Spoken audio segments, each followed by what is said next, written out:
ngayong araw guys dahil napakadaghan ng kasag dito sa amin, kaya naman hindi na namin to papasailuin dito sa floating cottage namin at magkikilaw na rin kami ng bulinaw na napakasarap naman talaga. Kaya naman for sure na mabubungkag na naman ang mabahaw nito kung samahan niyo kami. For today's video guys, dahil napakalakas ng ulan dito sa amin at nabalitaan namin na napakadaghan daw ng kasag na lumabas doon sa lugar namin, kaya naman hindi na kami nagpadugay-dugay. Kasama namin sila Dudoy at Lalulot dito na maglalakbay sa floating cottage namin. At as you can see naman guys, nakaabot na agad kami sa tugbungan namin dito. At kung nakikita nyo guys, napakalakas ng ulan, kaya naman nasugatan namin si Kulwawing dito na nanguha ng kasag.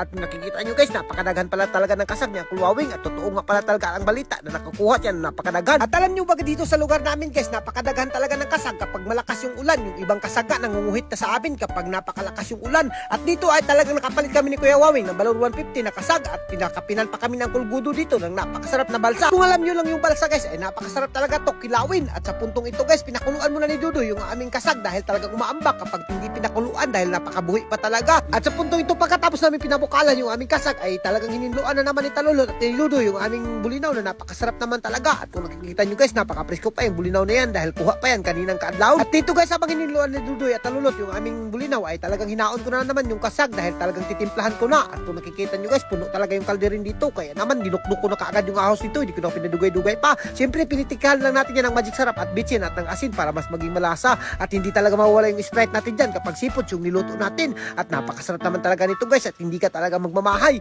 At sa puntong ito guys, ito nga pala yung purma ng floating cottage namin. Inabutan pa nga kami ng ulan dito. At dito tinakang ko na kaagad dito sa butin dahil napakahangin. Bintuan ko na kaagad dito sa abuhan. At sa puntong ito sinindihan ko na kaagad at pag sindi ko talagang sumiga, nakurat pa ako dito sa butin, talagang sumasabog pala to. At dito kumulo na nga, kaya naman hindi na ako nagpadugay-dugay, kumuha na kaagad ako ng speaker dito dahil napakasarap talaga mag sound trip kapag napuputrip dito sa floating cottage namin. At dito hindi ko na kaagad yung lamas dyan para mas mapadali yung trabaho natin dahil puro na kami nagugusla dito. At alam nyo guys, alas 12:31 na to, hindi pa kami nakakain. At sa puntong ito, pagtanaw ko dito sa kasag ay medyo goods na kaya naman hindi na ako nagpadugay-dugay, tinanaw ko na kaagad sila Dudoy dito.